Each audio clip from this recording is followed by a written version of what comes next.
Good Vibrations. All right, so it's welcome back to Good Vibrations to a guest who was last on the show around 18 months ago, and she always comes with some wise words and some different perspectives on things, which other researchers tend not to. We're talking Sofia Smallstorm. Welcome back, Sofia. Thank you very much, Mark, for having me. I didn't realize it was that long. I must have aged considerably. Well, we all have. I've just checked. It was July 2017, so it's about 18 months. All right. And we got to meet in person in March last year when I was in California, spent a small amount of time there, and we had a great dinner in your neck of the woods with Greg Carlwood of the Higher Side Chats. David Matheson was there, Benny Wills and his girlfriend Sonia were there, and that was an interesting little gathering. We got to chew the fat and kick it over dinner. Yes, it was great fun to meet you, and even our waiter was awake. Do you remember that? And he was bringing out his phone and looking everybody up on YouTube. He was so excited. It was amazing, really, to have that little light bulb evening. All those flashes of inspiration. You never know who you're inspiring in the place when you have that kind of conversation. Who might be picking up on little tidbits of it and going away and researching for themselves. So it's a good kind of conversation to have, and it makes a change from regular sort of water cooler conversations about the Super Bowl or what's on TV or that kind of thing. Yes. Well, how do you want to start today, Mark?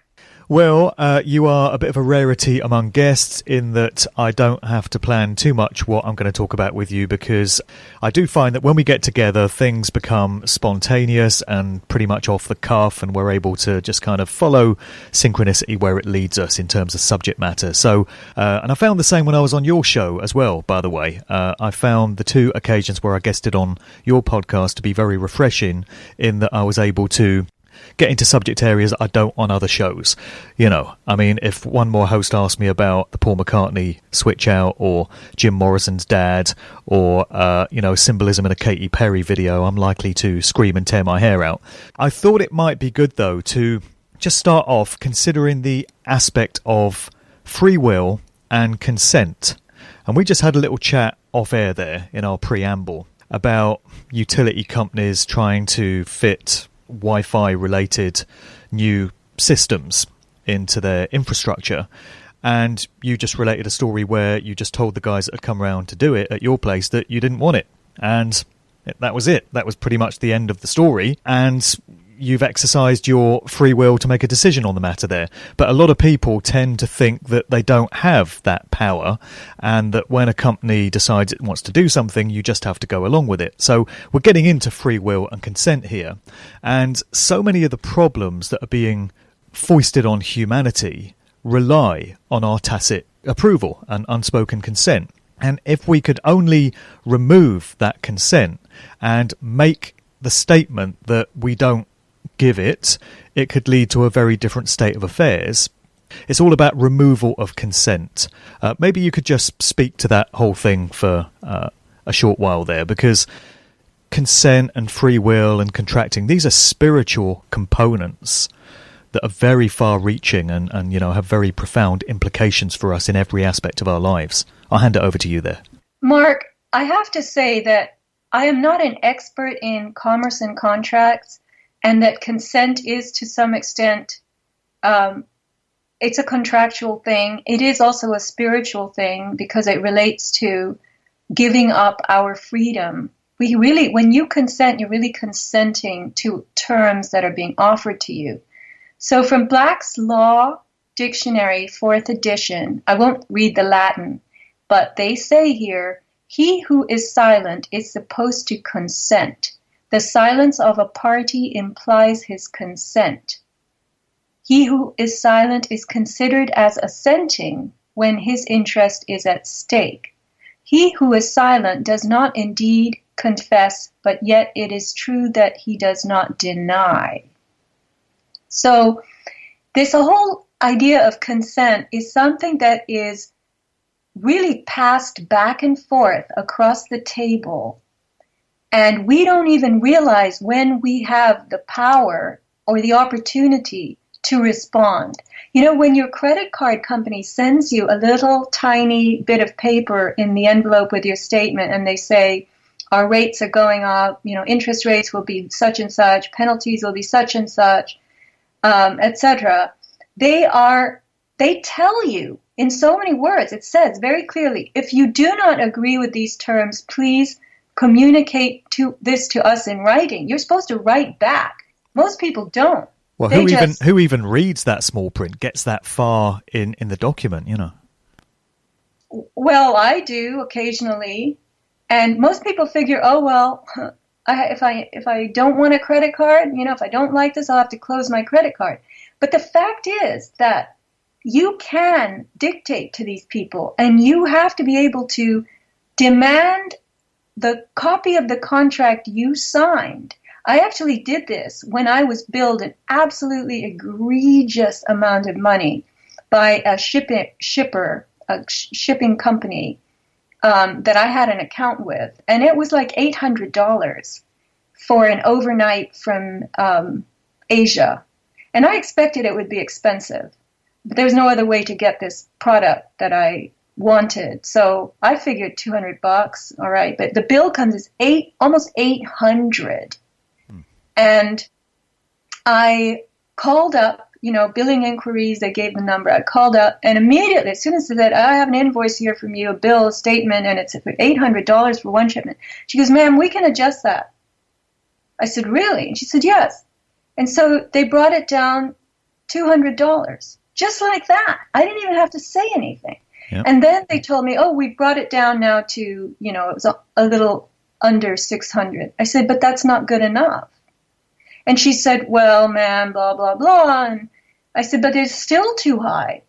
And she said, well, let me get a supervisor. And so she comes back. And she says, okay, we reduced it another $100. I said, well, thank you, but it's still too high. And she said, well, ma'am, we've already reduced it twice for you, and this is as much as we can do, and, that's it. So I was sitting in my car. I was so worried I actually used a cell phone to call them. Anyway, I said, all right, I'll deal with this next week. So next week, that's when the bill is due. And I call up again, and I found out that this was not even the company whose logo was on the statement. This was the billing inquiries number was a different company, a subcontractor, and they had the right to make a certain, proportion of adjustment. So I asked for a supervisor, and I got the same, we've already made 2 adjustments. That's all we can do. I said, but I was assessed here for £60. The thing you sent me wasn't even £20. Why did you bill me for £60 at overnight rates? She said, because it was an odd-shaped package. So see, they're making it all up, right? Right. So I just said, all right. I said, show me the contract I signed with you that said that I would accept any amount you charged me for any shipment from anywhere in the world at any time. Just show me that contract with my signature. I said, I will offer you, and I offered them a little over $200. I said, that's what I'm going to offer you. Take it or leave it, or show me the contract. And she put me on hold, and she came back, and she said, ma'am, we'll take it. Well, look at that. The power is in the hands of the consumer, if only you will exercise it. And most people just think that they're bound by whatever the company says, and they just have to do it.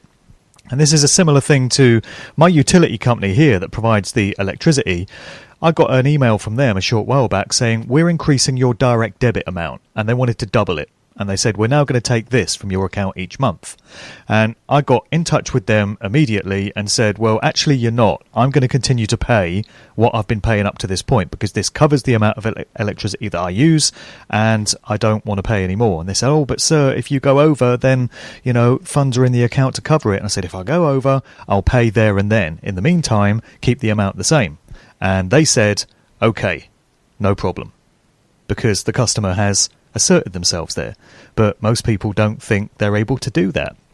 Similar to what you were recounting with those guys, from the utility company that were outside your property, trying to make some adjustments there. You told them you didn't want it, and there you go. That's the final word on things. People don't understand this. It wasn't the final word in that case because it was only a temporary stall. But the field services supervisor came And this was the radio read water meter. And our water meters are in what they call a concrete pit, a water pit, a meter pit, they call it. And it's down a ways from my house. So a radio read antenna, even if I took the opt-out, they told me they had an opt-out, but it was $75 a month, which I don't even use that much water a month. So it was very expensive. And even if I were to have opted out at this rate, which I don't know that I would have been able to negotiate down, quite honestly, my neighbors all have these radio reads and they don't care. And so I'd be surrounded by the signal anyway, right? So there are other things you can do to mitigate against radio frequencies coming into your house. You can shield in various ways. And I just decided to take advantage of those methods because my neighbors do not understand the dangers of radio frequencies. And the day will come when some of them may start ailing and failing, faltering physically from this. And then, you know what? It's going to be a little bit too late. I mean, right now, a lot of the people I know who are mainstream are suffering from horrible insomnia. They toss and turn all night. They're not getting rest. It's showing up as aging. I mean, I've seen people recently who, it suddenly hit me, they have aged drastically in the last year. And it's got to be because they're having what's called oxidative stress on the level of tissues and cells, rather. Somebody just wrote me an email. This person wanted to know, I had done a show with Fullerton Informer about viruses, what viruses really are. And they wanted to know what causes disease. And I said, in response, there's really only one cause of disease, and that is that the cell, doesn't matter what kind of cell, any cell, this can happen to any cell, any type of cell in any type of tissue in any organ. Cells can start to fail, meaning that they aren't able to keep the electric charge, the negative charge, high enough in the cytoplasm, which is really apparently what ATP does. ATP is the fuel of the cell, but it's a little battery. It offers electrons to the cell, and the cell needs electrons to do its work, and it needs more electrons to heal and repair. So what I mean by that is the cell needs a certain amount of electric charge for baseline housekeeping, but if it's hurting, if it's sick, if it's falling apart and failing, then it needs more voltage. So cellular voltage is what health is about. And if you are electron deficient, if you lack enough charge on the cellular level, enough energy, then you start developing faltering cells in a particular part of your body, a particular system, tissue, and that manifests differently in every case, depending on where in the body it is, what kind of tissues, what kinds of cells, and that's disease. We name this failing, this faltering, we give it names, and that's the name of those are the names of all our diseases.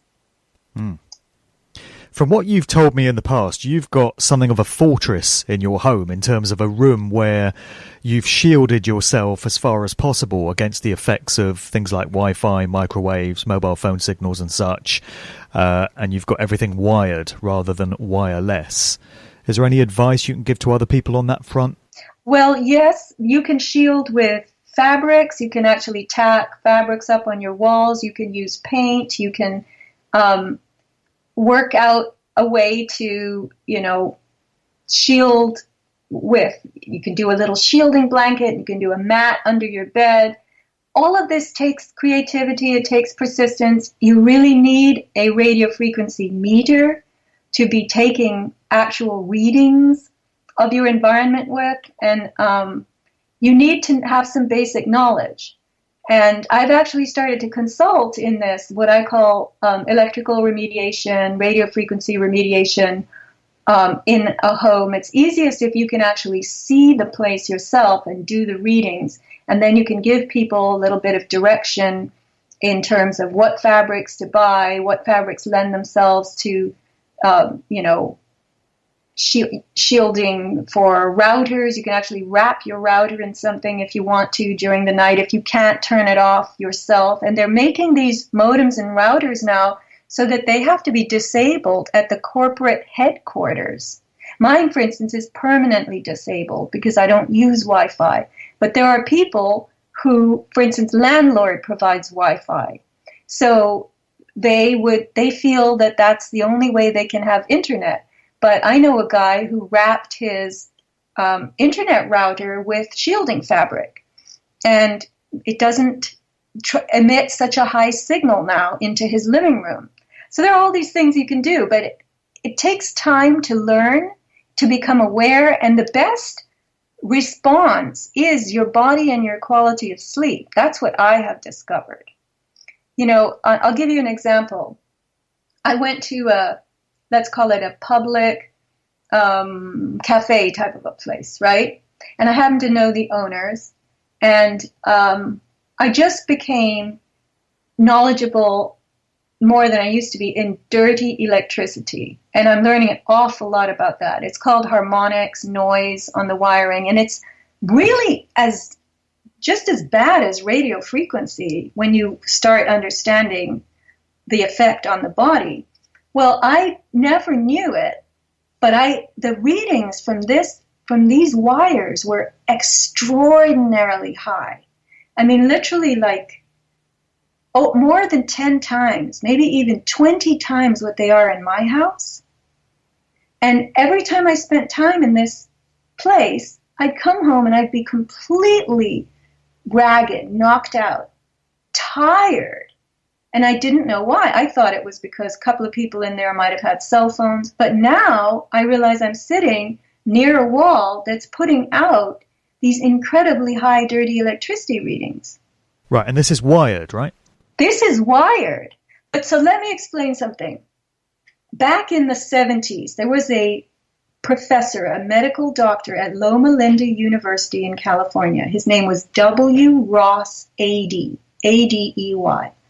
Ross Adey brought up the idea that why do we expect to be healthy when we have electrified our homes and we are receiving 50 hertz cycles, 60 hertz cycles through our wires, when our body really runs at 7 to 12 hertz, and the most we can tolerate under natural circumstances is 30 to 40 hertz. That's the Earth's electromagnetic field. It peaks at 30 to 40 hertz, and that's in certain tropical storms, lightning storms. So at most of the time, the natural world is running at 7 to 12 hertz. That's your brain. Those are your brain waves. 7 hertz, 8 hertz, 9 hertz, 10 hertz. When you're really excited and amped up, it's more like 12 hertz, right? But so what is your cell phone? It's over 1 billion hertz. It's over 1 gigahertz. The old cell phones were 850 and 900 million hertz. That's millions of that oscillations, that wave squiggles, millions of times per second. And Wi-Fi is 2.4 billion hertz. Now, Mark, I'm going to try something. I hope it works because this will blow your mind. It's a little experiment, all right? Okay. So let me go to the other side of the room, and I'm going to see if you can hear this. I want you, tell me, can you hear me? Yes. All right. That plan has to consider the impact of all the possibilities that might impact the successful outcome of your financial plan. And this is very, very critical and precise. Can you hear that? Yeah, reminds me of old dial-up modems. Okay, do you know what that was, Mark? Sounded horrific, whatever it was. That was me plugging a dirty electricity meter into my wall, into my outlet, into the socket, the plug outlet in my wall. And the wires in my house, the copper wires, are receiving AM radio signals. And this little device amplifies that. Perhaps, last but certainly not least, there has to be a game plan in place Wow. How about that? Okay? So your whole house is picking up the radio. Wow. And we've had radio for how many years? And we've had electric wiring for how many years? Right. Now, we're not even talking the gigahertz frequency. This is AM radio. And this is before we get 5G. This is with wires. These are the wires of my house, picking up radio signals. And who knew? Who knew? Exactly. I mean, it strikes me that there are simple solutions that people can take to minimize the dangers and the harm that can be done through electronics. I was going to say, if you use a wired modem rather than a Wi-Fi one, then you're minimizing harm. But from what you've just told me about electrical wiring, maybe you're not eliminating it altogether.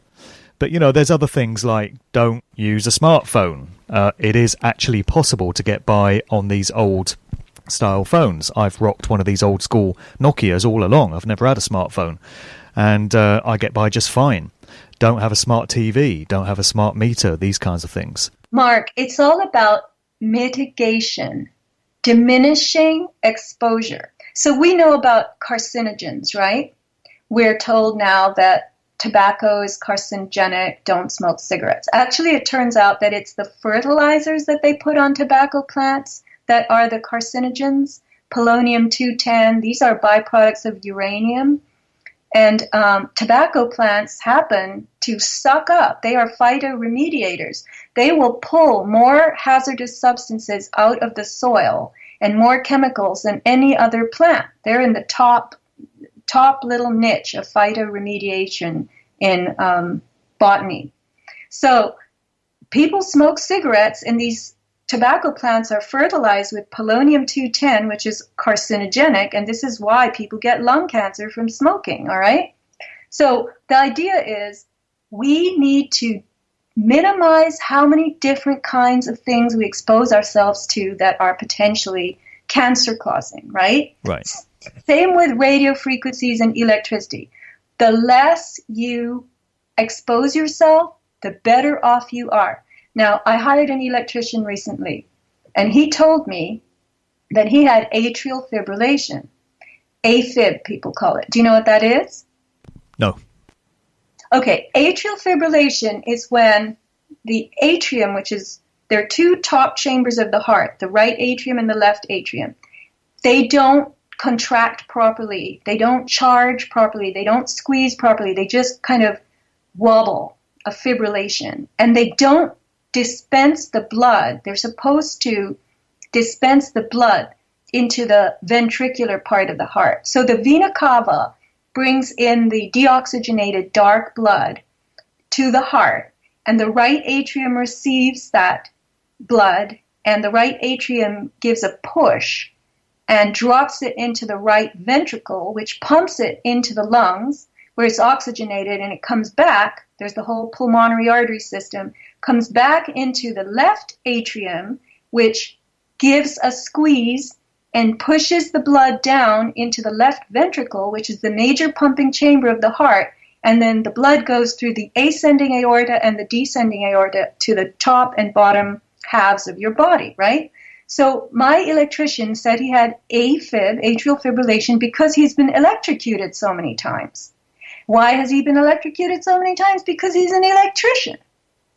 And his AFib was so bad that it caused him to faint, and he fell on the tile floor. His tooth cut his lip open. He woke up in a pool of blood. He was in the hospital for 2 days.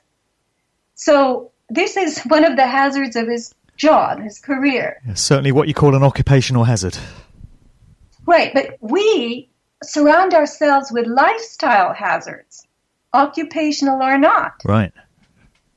And we don't understand that the means by which we conduct our lifestyles that are being offered to us today are very, very dangerous. And we engage, we use lots of these methods and these means all the time without thinking twice about it. Right. So there's overt choices you can make, like smoking and drinking and your diet, and people have some understanding that if you make bad choices in those areas, it's going to be detrimental to your health. But very few people think about their daily use of devices and electronics and the stuff they use just to get things done through the day, posing any kind of dangers. That's covert. That's really below the radar because we're not told, right? Right. And we need information given to us. We need our brains, our minds, our social structures to be discussing this.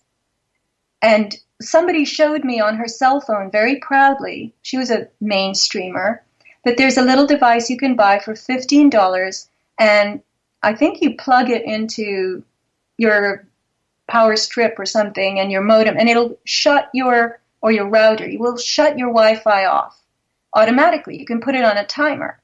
And she told me, she was very proud to show me that she knew about these things. And she said, see, for $15, you don't have to have your Wi-Fi on all the time. You can buy a little gizmo that shuts it off because you might forget. But she's showing me this on a cell phone. Right. She's showing me the picture of it. So that's a disconnect right there. Well, she probably paid for it with contactless as well. Right. I mean, the people have no idea. They don't. The 5G is not here yet. We're still on 3G and 4G, and we will be for a very, very long time. 5G infrastructure is being put in because 5G will be transmitted through fiber optic cables. It's going to travel on the medium of light, not through copper. Copper is too noisy. I just showed you the amount of noise. It's called harmonics. It's called distortion that comes across copper wires, right? But light is much cleaner. So copper transmission, wire transmission is dirty, light transmission is clean. And they're bringing us 5G over light. And it's going to take them a long, long, long time to get that done. And then they have to deploy 5G. So they're still in the infrastructure, the loading part of the 5G protocol. Right. Because we've been entrained to accept that 5G is very imminent. 2019, 2020, big rollout, and it's game over from that point. But you're saying it's a much longer term scenario than that. And they are going to have to get our consent, Mark, to get back to what you said. So I've got this friend. She has a couple of rental properties. And I was telling her about 5G. And she looked at me with alarm and she said, well, I just signed for that on one of my houses. I said, what do you mean? She said, well, the internet provider sent her this postcard. And it said, do you want 4G or do you want 5G at this property? And after the 5G, it said in parentheses, faster. And she told me, so of course I checked 5G because 5G is faster. I said, well, you just screwed yourself because the way I see it, you just asked them for 5G. Right. You gave your consent. So now if you have any health effects from this, if you should ever live there again, or if your tenants have any health effects, or if the 5G messes with your electronics and, blows out your fridge and this and that, it's not their fault. You asked for it. Yeah, but Sophia, she can now download a movie in 50 seconds rather than a minute and a half. So it's got to be worth it, right? Of course. Convenience, speed. That's the way they get these things done because that's what people seem to value above anything else these days. I think that also, Mark, is changing the nature of the human attention span. We are so used to having things so fast that we don't even have the patience to listen to somebody explaining something. Because over the television, people, they babble a mile a minute, Everything is sound bites, incredibly difficult to follow in terms of what they're really saying. Mm. And this is what things like Snapchat are used for now, and Instagram, where young people are just documenting literally every minute of their day. Here's a picture of what I have for lunch. Now I'm catching the train. Now I'm going into this shop. And they're doing this stuff all day long in little 10, 15-second sound bites. And that's become the daily reality for young people, where attention spans are very short, and there's got to be this constant stimulation. Do you think that they get, have you seen them get panicky? What are you really saying? Well, I'm just going by certain younger people that I know who use things like Snapchat and Instagram. I don't myself, but there tends to be this pressure that they feel to constantly update what they're doing all the time, every minute of the day. Otherwise, they're not living life to the full. And otherwise, their peers might outdo them in terms of how many times they post a day. That's just a trend that I'm seeing. So when I was 12 years old, I was the bookworm. So my equivalent, my posts would have been showing me sitting in my favorite chair or corner reading a book. And then 20 minutes later, exactly the same thing. Right. And then 20 minutes later, exactly the same thing. So these kids are showing themselves gadding around, which suggests that they're active and important and busy and social and, somebody. Right. And I would have been there reading the book like you back in the day. There's so many lost art forms now, like turning the pages of a paper book and actually absorbing the words. Imagine that. Anyway, I just want to get back to this issue of consent to keep things anchored in that, It seems that there are so many aspects of the control system that we have that only tick along the way they do through the general public cooperating with what's being done, and the controllers are constantly giving us indications of what's going on for those with the eyes to see.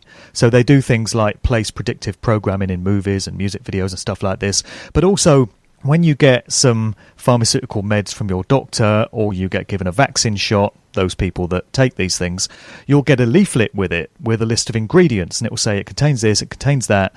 So it's their way of absolving themselves of responsibility if anything goes wrong because you were told. So in all areas, whether it's signing a contract for a new credit card or a new mobile phone, like you mentioned earlier, they're always making these statements so that if anything goes pear-shaped down the line, the onus is on you rather than them. So the key to it has to be us, withdrawing our cooperation with these things and our consent.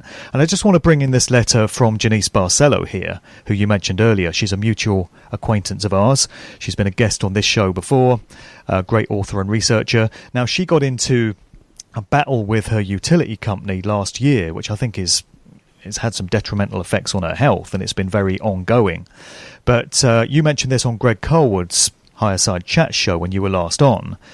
She sent a letter to the boss of this utility company, which had installed a smart meter on the property where she lived against her consent or without her consultation. And her letter reminded this guy of the personal karmic responsibility that he bears for the harm that his organisation is putting into the world. This is a very new approach to things, going straight to an individual, a flesh and blood human, and saying you yourself bear responsibility for the harm that the company you head up is putting into the world. So I just want to read an excerpt from this letter here, which I think this is the bit you yourself read on Greg's show, and then I'll let you comment on it. So the excerpt from Janice's letter that she sent reads, "You and your company are literally engaged in killing people. I've made it clear both in writing and through my words that we do not consent to having this radiation-emitting device on our home. We want it removed now.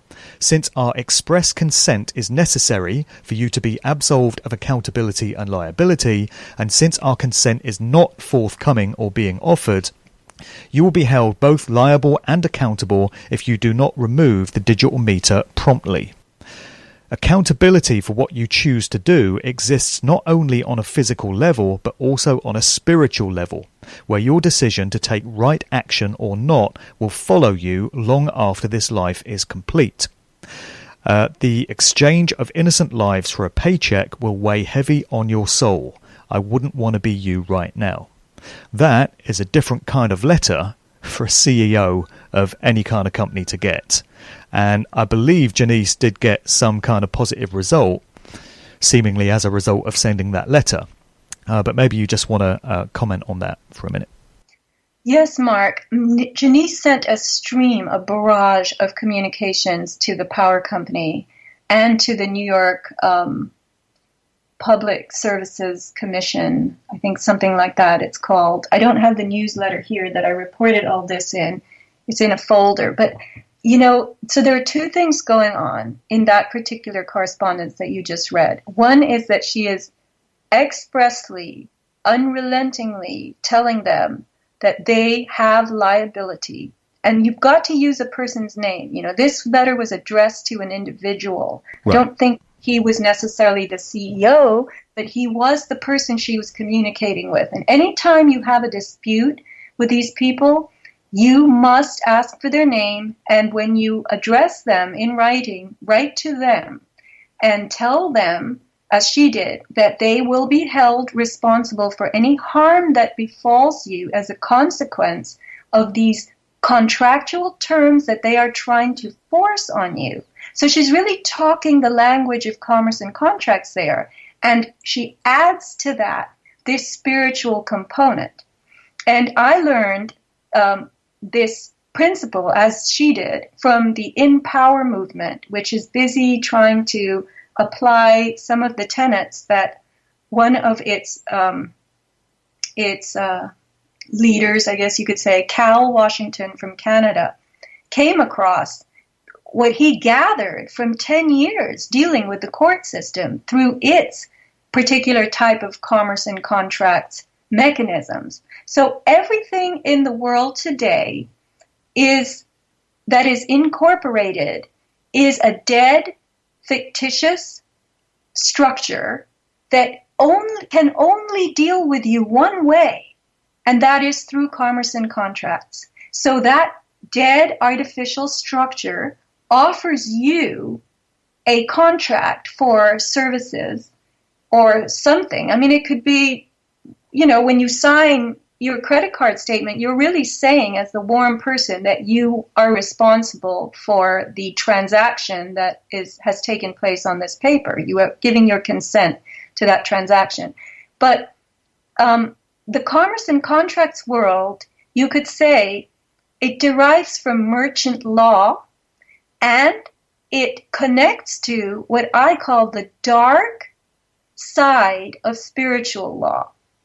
And these are all terms in capitals. When you contract in commerce, in the world of commerce, you will notice, if you start really looking at the documents that you are being given, your name is always in capital letters. Right. That is your corporate self. Have you seen that? Sure, I'm familiar with that, yeah. Okay, so that's not your warm, real body, which I am told they cannot touch your warm body. They can't do anything to it or make it do anything unless you contract with them through your corporate capital letter self. So the merchant law that they are operating through in the context of the world we live in today is an aspect of spiritual law, but it is the dark aspect. Right. And spiritual law is the law of beings, and we are all beings. The light side of spiritual law is not capitalized, and that connects, instead of to merchant law, it connects to common law, which is the law of realms. And I learned some of this. I've put this together as a consequence of listening to Cal Washington, talking to Martin Kenny, who has a really good intuitive read on the cosmos. And then, of course, thinking about it myself. So every country that you live in has its own corporate name. In our case, it's the United States of America in capital letters, which is on Dun & Bradstreet as a corporation. The state of California is another entity. And I reside in California, but the state of California is the authority that masquerades to the common person as California. Then there's City of San Diego. They all operate through this uniform commercial code, which is part of merchant law and the court system. Right. And then they give you your name in capital letters, and yet you by name have been given your name as a designation in small letters by your parents. So in the small letter version of your name, you're yourself, the real free person. But in the capital letter designation of your name, that's the face through which you make contracts with this dark world of uniform commercial code, merchant law, the dark spirituality. Right.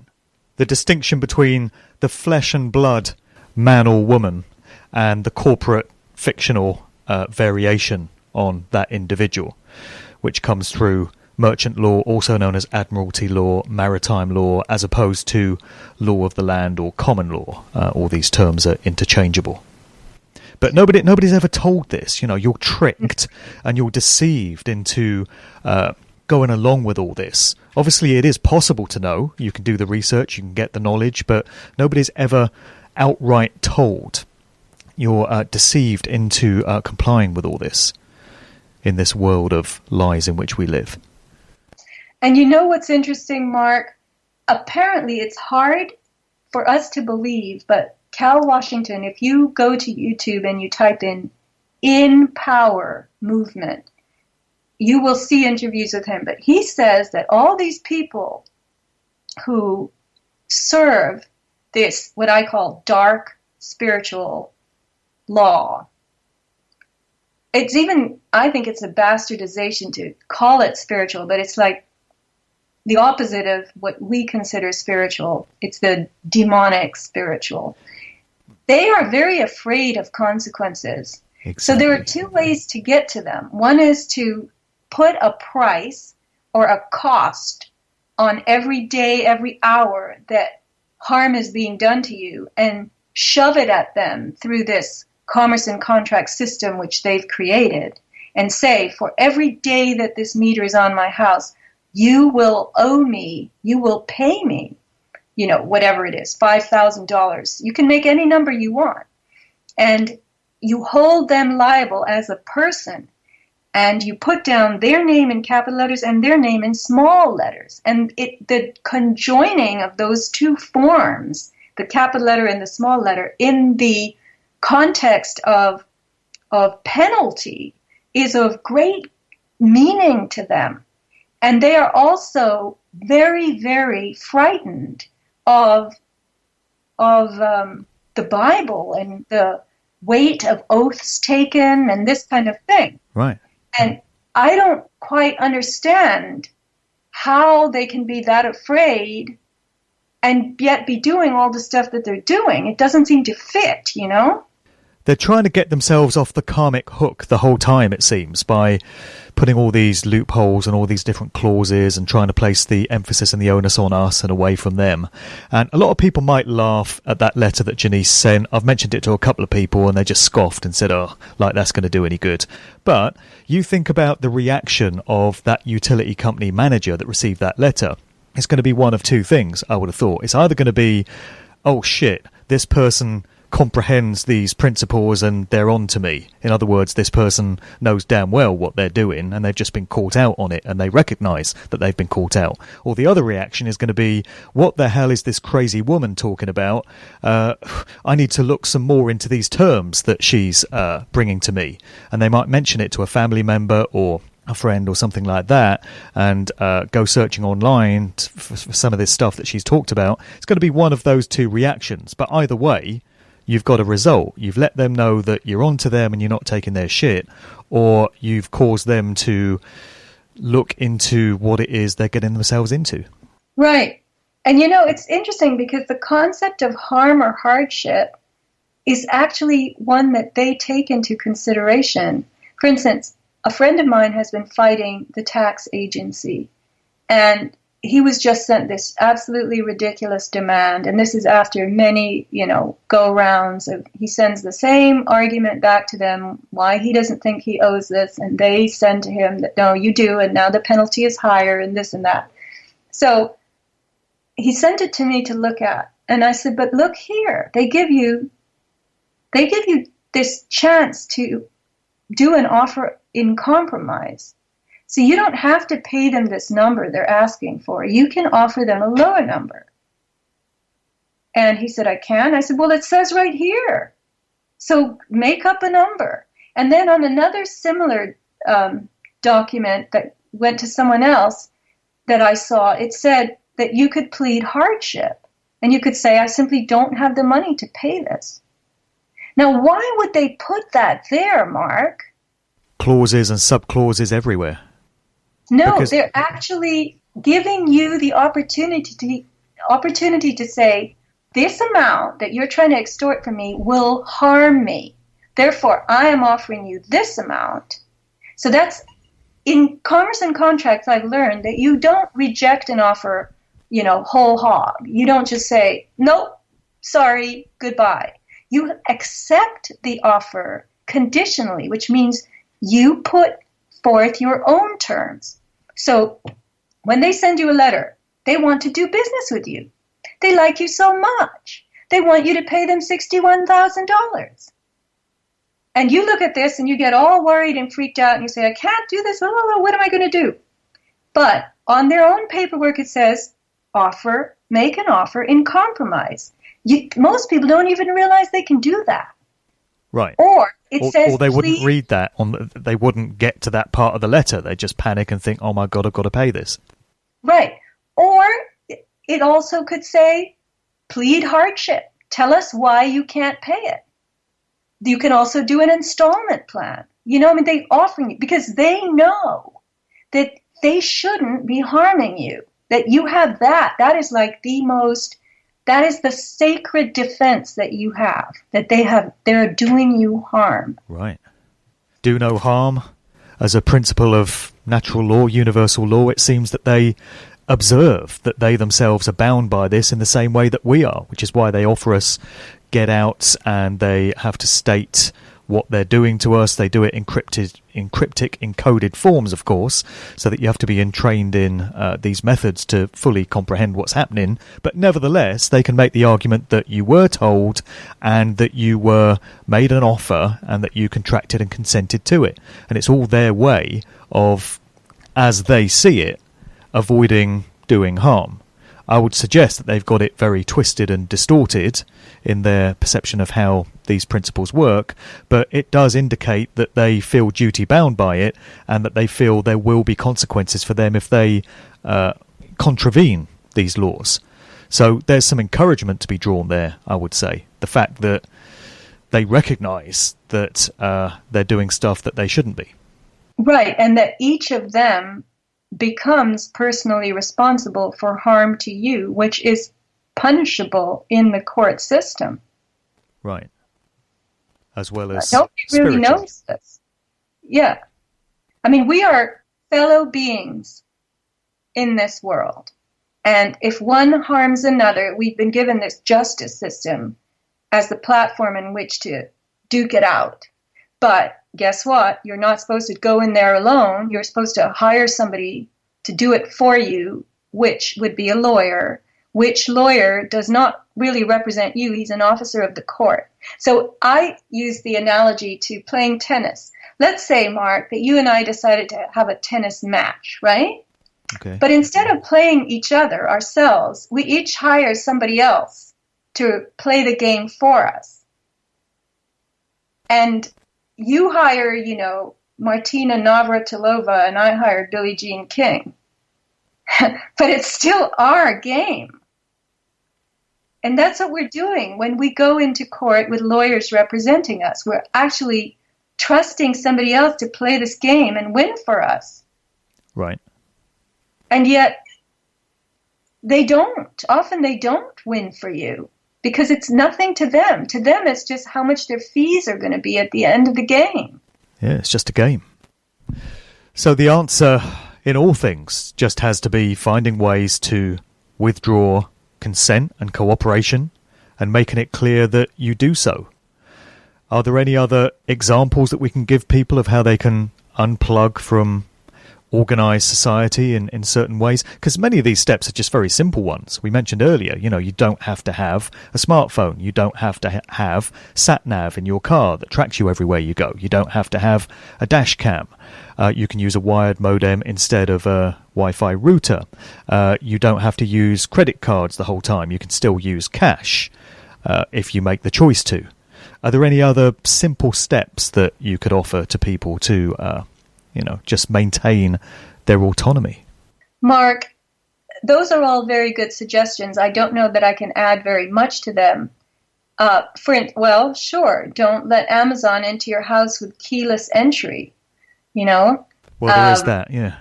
Yeah, there are all kinds of little things that we think are just marvelously convenient. But if you make all those choices, the ones that you just listed, you're going to have to be very well organized. You're going to have to plan ahead. You're going to have cash in your pocket for, unexpected expenses. Like you might need to buy something for $10 or $20, and most people don't even have that in their wallet at any given time. You will need to consult a map. You will have to have a map that's up to date, because if you don't have GPS or a smartphone that shows you where you are when you get lost, you'll have to roll the window and ask people directions. I actually enjoy that personally. I'm probably in a minority, but I enjoy navigating my own way around and finding my way with maps, just doing it old school. I know many people would just not want to do that, but to me it's fun and it's keeping my skills sharpened. It's just part of being human, being able to navigate your way around. Mark, it's just like the fact that kids today, they can't read analog time. Right. Reading a map is difficult. I remember going up to LA with somebody many years ago, and this was before GPS, really. Maybe just on the brink of it. And we were trying to find something off the 10 freeway. It was in the downtown area. And I opened the glove compartment and I threw a map into her lap. I said, open up this map. It's downtown LA, and tell me where we have to get off the 10. And she just went into this flap. And she said, I don't know how to do this. How do you use a map? I said, what? How do you use a map? Look at it. The streets are represented. The freeways are thick and dark, and it's marked the 5 freeway, the 101, the 10. Just read the numbers. She could not do it. Wow. And yet our parents' generation and every generation before them seemed to be able to cope without any of these devices. They seemed to find their way through. So it can be done.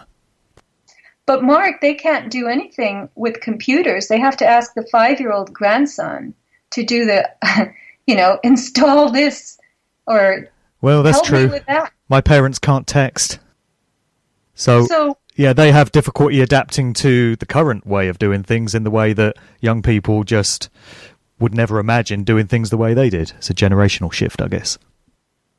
I want to bring up something that I observed recently, and I figured out the connection. I don't know if you have in England or if in Europe they have these television channels that show remodeling of houses. I don't know if they're popular, but here in America we have HGTV. It's a cable channel, and it's home improvement. Yeah, we have a few of those. All right. So I had noticed over the last few years that they're all pushing the same thing. It's like the people who walk into the new home buyers have a script, and they have to say, oh, this is nice. I really like this floor plan. Look at all the windows. Lots of light. Look at the stainless steel appliances. I love the flow, the openness of these rooms, the granite countertops. And I'm thinking, what? What are they all trying to do? Are they trying to get us to spend money so that our houses have this open floor plan and stainless steel appliances? You cannot sell your house if it doesn't have those. And all, lots of light, big windows. And then one day it hit me. I know what this is about. It's about spying and surveillance, because the TVs in all the rooms, the computers all have the cameras on them. And if you have small rooms with walls in between and you're in another room, these surveillance thingamabobs cannot see you. So they want everybody to knock out walls, to have reflective surfaces, lots of light, so that images can be caught on these constant cameras and we can be watched freely. I think you're absolutely right. Sounds spot on to me. And also maybe there's an aspect of all these signals being able to move more freely around the house if there's not walls getting in the way of them. Well, there will be for 5G. because 5G apparently is impeded by walls. It's very short distance traveling wave, and it's got to be picked up and relayed again and again all the time. So yeah, you're right. You can't have walls for that. But people are just going along with this, you know? I mean, in the old days, you walked into a house, you didn't have to stage it. You didn't have to store all your furniture and belongings and have some company come in and put couches and chairs and curtains that are fashionable. And so people who see your house will like it better than if it has your own stuff in it. People didn't used to stage. This is a new thing that I've learned about. And, you know, you walked into a house and you liked it or you didn't like it, and that was it. But now it has to have the stainless steel, all the reflective surfaces, all the light, and they're conditioning people to want to live like this. Last time we spoke on the show, you implied that humanity would adapt and evolve to the new set of circumstances and challenges that it faces, as it has many times in the past. So that's just going to involve our generation dying off and taking with us memories of the way things used to be done, and then the first generation that's been raised with all these new ways of doing things, just carrying that forward. Do you still feel that way about things in terms of humanity being able to adapt to all these changes and continuing to thrive and prosper regardless of them?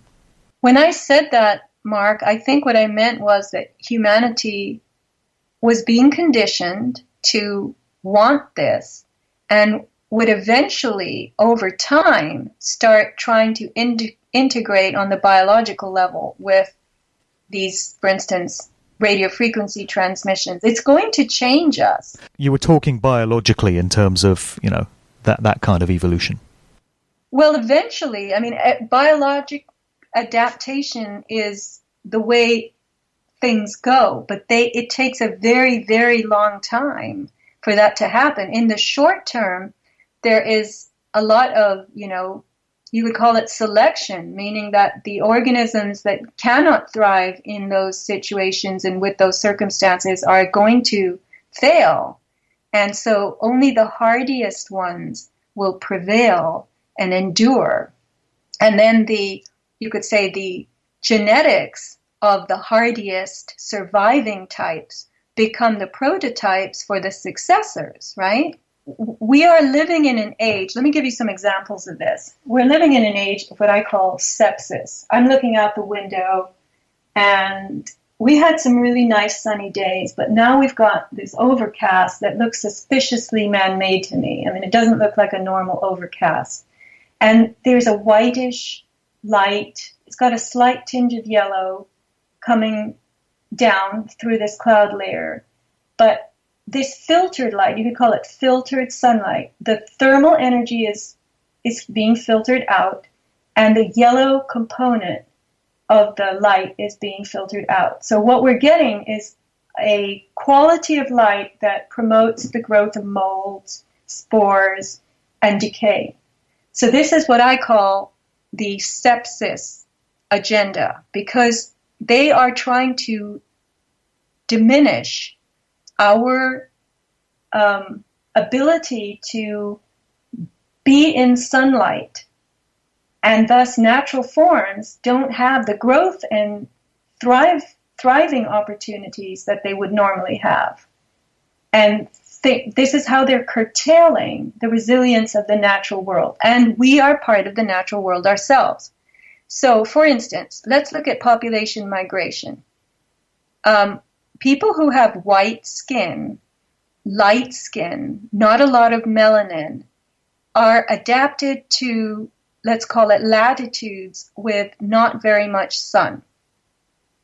Okay. So people who have darker skin are defended against a lot of sun, and they also need more time in the sun because they have to make vitamin D. Vitamin D is a hormone that kicks off dozens and dozens of biological exchanges, programs, mechanisms in your body. And if you don't make enough vitamin D, your health is going to fail, and it can fail in all different ways. So they're starting to intermix and move populations with dark skins from the equatorial regions of the world up to Northern Europe.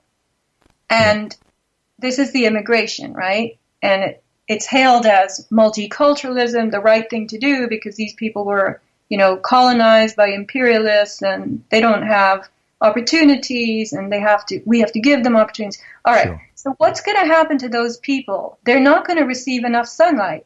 They're going to fall into ill health, living in the latitudes of England, Sweden, Germany. It's just not good for them, for their skin type, for their body type. They need a whole lot more sun. Right. So what does that do? It increases commerce and contracts. These people are going to be using hospitals more. They're going to be cared for by the state.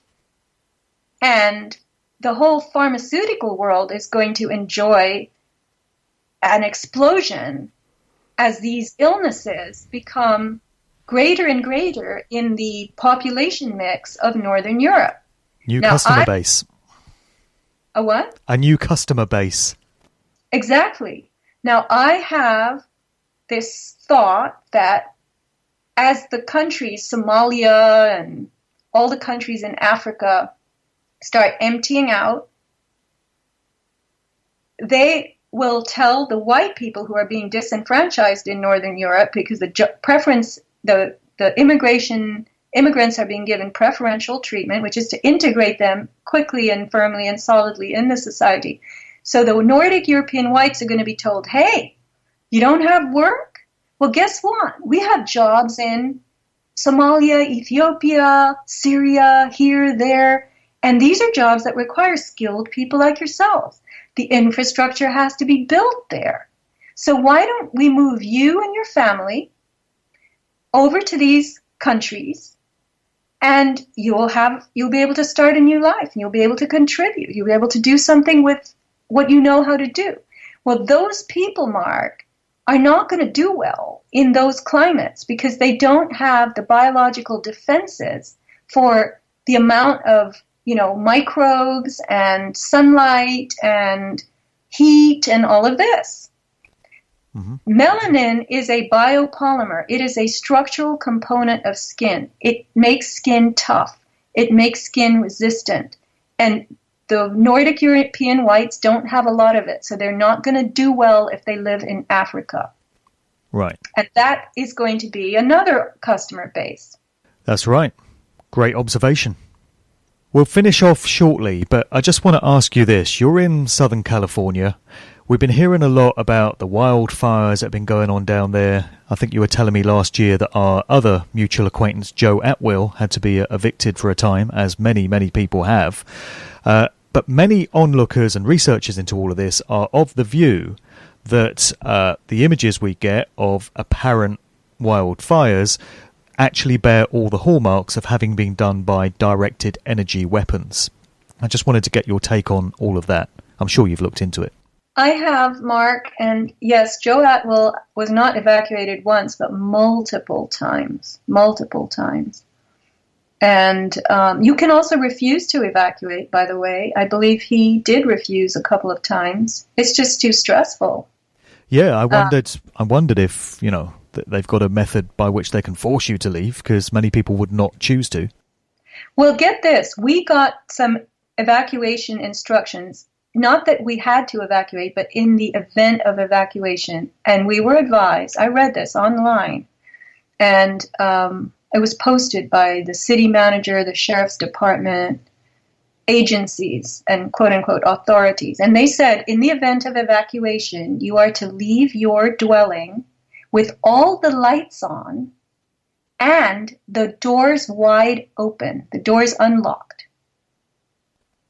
And you're just supposed to go, and you're supposed to take enough stuff for 3 days of quote-unquote camping. So you need to have blankets, you need to have clothing for 3 days for each person, enough water for 3 days for each person, enough food, and for your pets, and a camp stove, and batteries, and flashlights, and this kind of thing. So basically, they're telling you, you need to be ready to go on a 3 or 4 day camping trip, and you must leave your house unlocked and all the lights on. Where's the thinking behind leaving your house unlocked? Well, here it is. They will tell you that you could have left someone behind, a small child or a pet, and the sheriffs would have to get in. And it's easier if you leave the door unlocked and open for the sheriffs to come in and look and see if you left anybody behind. But we also have all those immigrants pushing up from South America. And they're going to come to America and they're going to see people's houses empty with all the lights on, abandoned. Yeah. They're going to walk in, set up, and then now you cannot get rid of them. Yeah, you come back after your 4-day camping hike and you try getting them out of your house. Exactly. And so that's one possibility I thought of. And then I watched a video by Paul Preston, he's an internet radio host. I know him personally. And he visited Paradise, California, and Santa Rosa after the fires. And he and his friends who walked around and saw with their own eyes that the houses that were left standing, that hadn't burned to the ground in a big, huge conflagration, were all houses with either disconnected smart meters or analog meters. Wow. So whether the directed energy was deployed and how, I do also believe that there was a giant voltage spike possibly sent through the electronic meter, the wireless meters, which could have also been deployed by that directed energy. That the key there, the connection there, is the wireless in quotes, right? Mm. So I know that PG&E has declared bankruptcy. I know that there were a lot of transformers on the utility poles that burned and exploded. So something was going on electrically. And it's very interesting to me that these are called wildfires because they are not wild. The brush didn't burn, the bushes didn't burn, it was the houses that burned. Right, and cars. Cars. And so I put a term on this. In my view, it's called designing blight because the Agenda 21 program, which is the Global Sustainability Program, is all about reworking and rezoning living spaces. And what they're busy doing right now, and have been for many years, is they've been declaring areas of blight. And when they term something to be blighted, it means it has no commercial value, it needs to be torn down, something new has to go up in its place. They're actually naming parking lots, schoolyards that are inside city environs as blighted areas.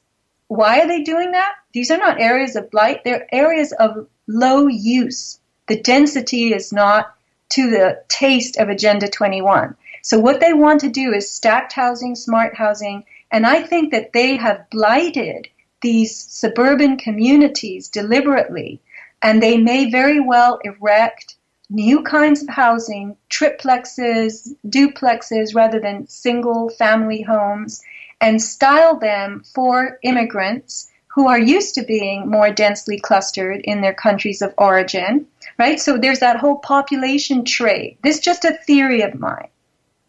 Yeah. And, it's struck me for a long time that California is often used as a testing ground, a kind of experimental lab for various agendas.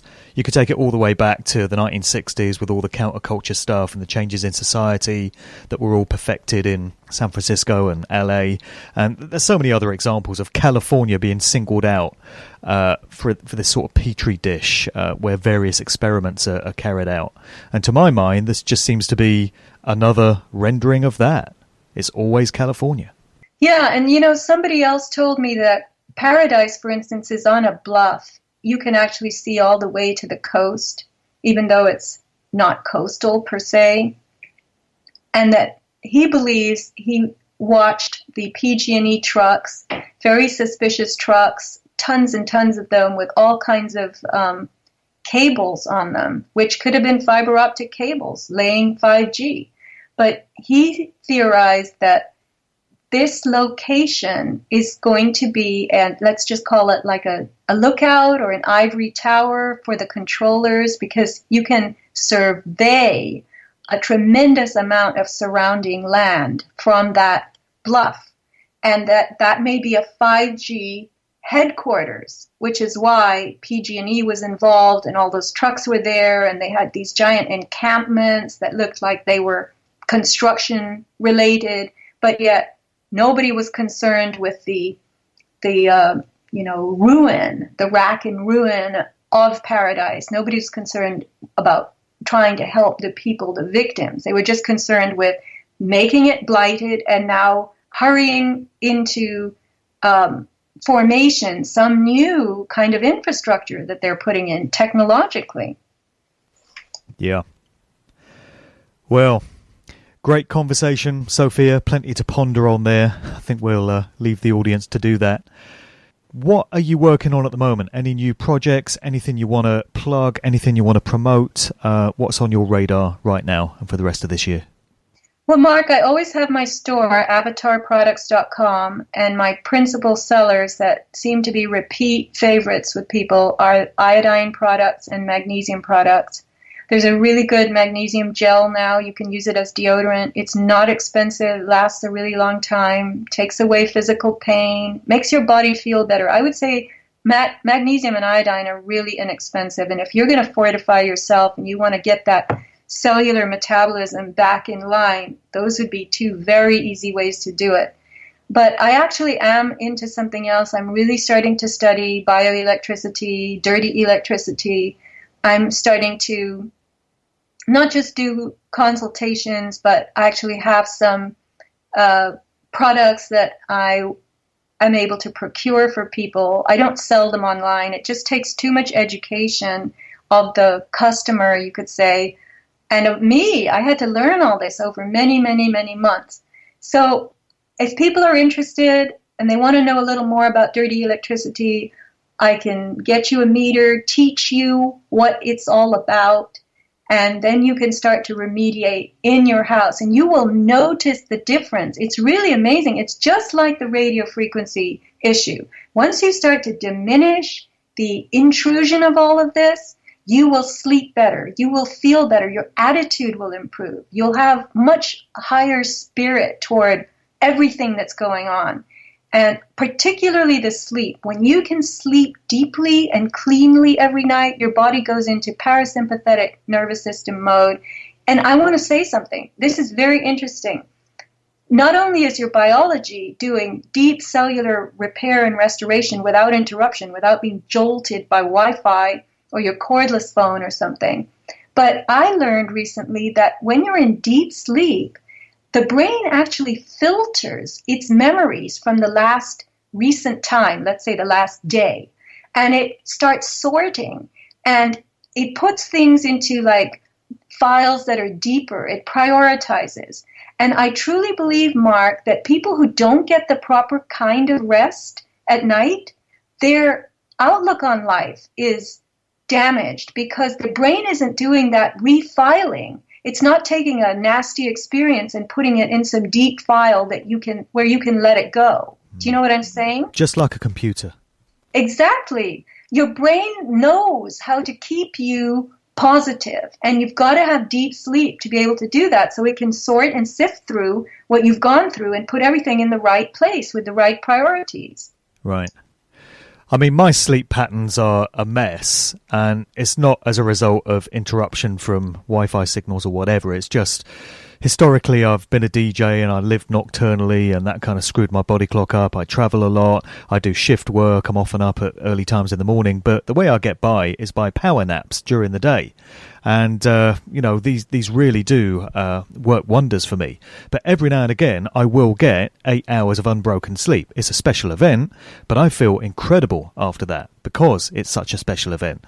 I can wake up in the morning after sleeping for 8 hours and I just feel like I could run 10 marathons, So, yeah, that's testament to the power of decent sleep. Wonderful little way to close our show. Yeah, that is a good point to close it out. So thanks for coming on today, Sophia, and for sharing some of your thoughts and insights. Much appreciated. And I appreciate your invitation, and thank you for that, Mark, very much. This is just for Rob. Vibrations, I'm picking up vibrations, I'm picking up good vibrations.